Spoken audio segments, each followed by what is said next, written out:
नमस्कार दोस्तों, मैं जयप्रकाश स्लाइड्स आपका हार्दिक स्वागत करता हूं। आज का हमारा क्वेश्चन है, प्रदर्शित कीजिए कि ए त्रिज्या वाले वृत्त के केंद्र का बिंदु पथ जो सदैव निर्देशित अक्षों को काटता है show that the locus of the centre of the circle of radius a which always cuts the coordinate axes is x into root A square minus y square minus z square plus y into root A square minus z square minus x square plus z into root A square minus x square minus y square equals to a square. तो solution start करते हैं। सबसे पहले हमें दे रखा है circle. अब हमें पता है कि आंसर 3 वेरिएबल्स में है, एक्स वाई और जेड में। इसका मतलब जो हमारा सर्किल है वो 3 डायमेंशन में है, और सर्किल कभी भी 3 डायमेंशन में होता है। इसका मतलब स्फेयर की इक्वेशन और प्लेन की इक्वेशन दोनों को साथ लिखने से हमें सर्किल की इक्वेशन प्राप्त होती है। यहाँ इस क्वेश्चन में हमें स्फेयर की इक्वेशन की कोई आवश्यकता नहीं है, सिर्फ हम प्लेन की इक्वेशन का यूज़ लेंगे। तो सबसे पहले हम प्लेन की इक्वेशन फाइंड आउट करेंगे। तो स्टार्ट करते हैं। माना ए त्रिज्या वाला वृत्त ए बी सी सदैव निर्देशी अक्षों को बिंदुओं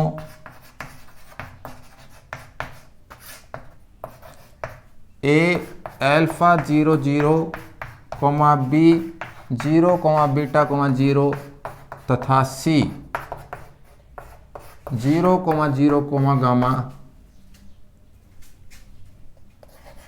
पर काटता है।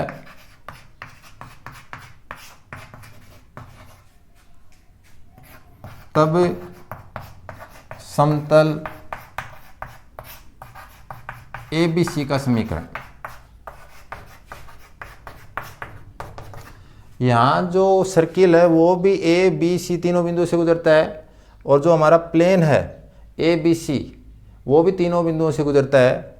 तो इस प्लेन की इक्वेशन हम ज्ञात करेंगे जो कि ए बी और सी तीनों बिंदुओं से गुजरता है।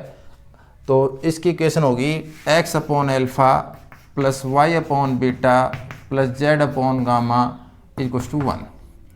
इसको मैंने कहा समीकरण 1। ये समतल का अंतःखंड रूप है, इंटरसेप्ट फॉर्म ऑफ प्लेन है। अब हम क्या मानेंगे, चूंकि वृत्त के केंद्र का बिंदु पथ ज्ञात करना है तो वृत्त का केंद्र मानना पड़ेगा। तो मैंने कहा माना ए त्रिज्या वाले वृत्त ए बी सी का केंद्र डी एफ जी एच है। तब अब हमें पता है कि जो वृत्त का हमारा जो प्लेन है वो भी एबीसी है, सर्किल भी एबीसी है। इसका मतलब जो प्लेन होता है वो इनफाइनाइट तक होता है। अगर इनफाइनाइट, ये मान लीजिए कोई प्लेन है इनफाइनाइट तक फैला हुआ है और इसके ऊपर कोई सर्किल बनाया हमने, तो पूरा सर्किल उस प्लेन पे लाई कर रहा है। और अगर सर्किल प्लेन पे लाई कर रहा है तो सर्किल का सेंटर भी प्लेन पे लाई करेगा। इसका मतलब जो ये हमारा सेंटर है, जो वृत्त का केंद्र है, वो इस समतल के समीकरण को संतुष्ट करेगा। तो तब हम कह सकते हैं कि यहाँ पे इसको संतुष्ट करेगा तो क्या होगा, x के स्थान पे आएगा f, y के स्थान पे आएगा g और z के स्थान पे आएगा h। तो तब वृत्त का केंद्र समतल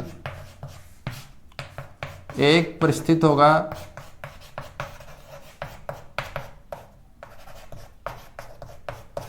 this implies f upon alpha plus g upon beta plus h upon gamma is equal to 1। इसको मैंने कहा इक्वेशन नंबर 2। अब हमें वृत्त का केंद्र का बिंदु पथ ज्ञात करना है। तो एफ जी एच के स्थान पे तो लास्ट में एक्स वाई जेड आ जाएगा। तो हमारा जो टारगेट है वो है अल्फा बीटा और गामा का विलोपन करना, क्योंकि अल्फा बीटा गामा क्वेश्चन में नहीं दे रखा, हमने अपनी तरफ से माना है, तो इसे हमें एलिमिनेट करना पड़ेगा। तो अल्फा की वैल्यू ज्ञात करेंगे, या फिर आप ये कह सकते हो कि इसको एफ अपॉन अल्फा को लिख सकता हूँ मैं 1 अपॉन एल्फा इंटू एफ। तो मैं अल्फा न ज्ञात करके पहले अल्फ़ा ज्ञात करूँगा, फिर 1/α ज्ञात कर लूँगा, ताकि मुझे यहाँ पे बाद में सोल्व न करना पड़े। तो पहला टारगेट है मेरा अल्फ़ा ज्ञात करना, फिर दूसरा टारगेट है उससे मुझे 1/α ज्ञात करना। तो 1/α ज्ञात करेंगे, फिर इसी प्रकार 1/β ज्ञात करेंगे, इसी प्रकार 1/γ ज्ञात करेंगे। तो इस डायग्राम में हम देखें तो ये जो DA है और ये जो DB है और ये DC है, वो D सेंटर है और A सर्किल की परिधि पर, जो वृत्त की परिधि पर बिंदु है, तो DA होगी वो वृत्त की त्रिज्या होगी। इसी प्रकार DB भी वृत्त की त्रिज्या होगी और DC भी वृत्त की त्रिज्या होगी। हमें दिया गया है कि वृत्त की त्रिज्या है वो स्मॉल a है, और हमें पता है कि जो सेंटर से अगर हम परिधि पे कोई भी बिंदु लेंगे उसकी दूरी भी वृत्त की त्रिज्या होती है। तो जो वृत्त का केंद्र D है उसकी A से दूरी भी वृत्त की त्रिज्या के बराबर होगी। दोनों पक्षों का अगर मैं वर्ग कर दूं, स्क्वायरिंग बोथ साइड, तो मुझे मिलेगा DA का whole square equals to A square. D के कोऑर्डिनेट हमने माने हैं F, G, H, और A के कोऑर्डिनेट हैं अल्फा, 0, 0। तो डिस्टेंस फार्मूला की सहायता से DA के होल स्क्वायर की वैल्यू आ जाएगी F माइनस अल्फा का whole square plus G minus 0 का whole square plus H minus 0 का whole square equals to A square. इसे मैं लिख सकता हूँ F माइनस अल्फा का whole square plus G square plus H square equals to A square. मुझे alpha की वैल्यू निकालनी है और अल्फा इसमें है, इसलिए इस पद को छोड़कर बाकी जितने ही पद हैं वो मैं राइट हैंड साइड में ले जाऊंगा। तो F माइनस अल्फा का होल स्क्वायर बराबर A square minus G square minus H square. F minus alpha equals to plus minus root A square minus G square minus H square. हमें alpha की दो value मिलेंगी, एक plus sign से और एक माइनस साइन से, लेकिन हमारा जो आंसर है वो माइनस साइन लेने पे आएगा। प्लस साइन लेने पर आता है वो आंसर भी सही है, लेकिन वो हमें दे नहीं रखा क्वेश्चन में, तो इसलिए हम नेगेटिव साइन लेंगे। तो नेगेटिव साइन लेने पर, ऋणात्मक चिन्ह लेने पर F minus alpha equals to minus root A square minus G square minus H square. ये माइनस अल्फा को मैं राइट हैंड साइड में ले जाऊंगा और इस पद को लेफ्ट हैंड साइड में ले आऊंगा। तो F plus root A square minus G square minus H square equals to alpha. तो अल्फा की वैल्यू मुझे मिल गई है, तो अल्फा का मान हमारे पास हो गया F plus root A square minus G square minus H square.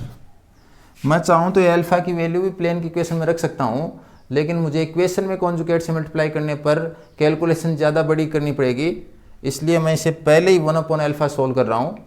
तो पहले मैं निकालूंगा 1/α ताकि मुझे कैलकुलेशन कम करनी पड़े। तो 1/α की वैल्यू होगी, वो होगी 1/f plus root A square minus G square minus H square. नीचे अंडर रूट का साइन है, तो इसलिए हटाने के लिए कॉन्जुगेट से मल्टीप्लाई करना पड़ेगा। तो मैंने लिखा 1/α equals to F minus root A square minus G square minus H square upon F plus root A square minus G square minus H square into में रूट के F माइनस रूट में A square minus G square minus H square. 1/α equals to हमारा numerator है, अंश है, उसमें कोई change नहीं होगा। तो रूट के अंदर A square minus G square minus H square upon में P plus Q into P minus Q का फॉर्मूला लगाएंगे, तो मुझे मिलेगा F का square minus root A square minus G square minus H square का होल स्क्वायर। इसे मैंने लिखा F minus root A square minus G square minus H square upon में F स्क्वायर माइनस रूट और स्क्वायर आपस में cancel हो जाएंगे, तो मुझे मिलेगा A square minus G square minus H square. 1/α की वैल्यू में मिल जाएगी F minus root A square minus G square minus H square upon F square, ये माइनस इससे मल्टीप्लाई हुआ तो प्लस का G स्क्वायर, इससे मिलेगा मुझे minus minus plus H square, और ये जो माइनस का A स्क्वायर मैंने सबसे लास्ट में लिखा तो माइनस का A स्क्वायर। इसे मैंने कहा इक्वेशन नंबर 3। इसी प्रकार सिमिलरली अगर हम 1/बीटा की वैल्यू लिखें तो मुझे 1/बीटा की वैल्यू मिलेगी g माइनस रूट ए स्क्वायर माइनस ए square minus F square upon F square plus G square plus H square minus ए स्क्वायर। यहाँ एफ को जी से रिप्लेस कर दिया, जी को एच से रिप्लेस कर दिया और एच को एफ से रिप्लेस कर दिया। साइक्लिक ऑर्डर में चेंज करेंगे, एफ जी एच है तो एफ को जी से, जी को एच से और एच को एफ से रिप्लेस कर देंगे।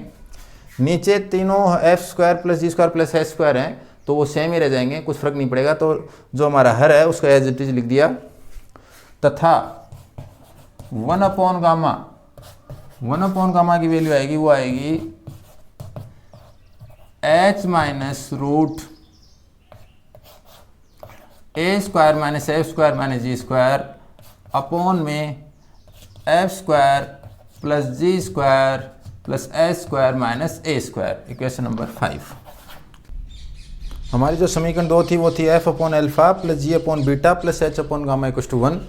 इस समीकरण में 1/अल्फा 1/बीटा और 1/गामा का मान रखा तो हमें ये समीकरण प्राप्त हो गई। इस समीकरण में प्रत्येक पद में जो हर है वो समान है, डिनोमिनेटर इक्वल है, तो इसे हम एलसीएम लेके क्रॉस मल्टीप्लाई कर सकते हैं, या फिर ये कहें कि प्रत्येक पद को F square plus G square plus A square minus A square से मल्टीप्लाई करने पर, तो उससे मुझे प्राप्त होगा F square minus F into root A square minus ji square minus A square plus G square minus G into root A square minus A square minus F square plus A square minus H into root A square minus F square minus ji square, और हमारा जो right hand side है वो प्राप्त होगा हमें F square plus G square plus H square minus ए square. तो ये एफ स्क्वायर है, ये जी स्क्वायर है, ये एच स्क्वायर है, एफ स्क्वायर जी स्क्वायर एच स्क्वायर से कैंसिल हो जाएगा। लेफ्ट हैंड साइड से अगर मैं माइनस कॉमन लेके और राइट हैंड साइड के माइनस से कैंसिल कर दूं, या फिर मैं ये कहूँ प्रत्येक पद को -1 से गुणा करने पर, तो मुझे प्राप्त होगा f into root A square minus ji square minus h square plus g into root A square minus A square minus F square plus h into root A square minus F square minus ji square is equal to a square. इसलिए वृत्त के केंद्र centre of circle d f g h का बिंदु पथ जो हमें locus है, locus of the centre of the circle है, वो हमें प्राप्त होगा। अगर हम एफ के स्थान पे एक्स लिख दें, जी के स्थान पे वाई लिख दें और एच के स्थान पे जेड लिख दें, तो हमें समीकरण प्राप्त होगी x into a square minus y square minus z square plus y into root A square minus z square minus x square plus z into root A square minus x square minus y square equal to a square.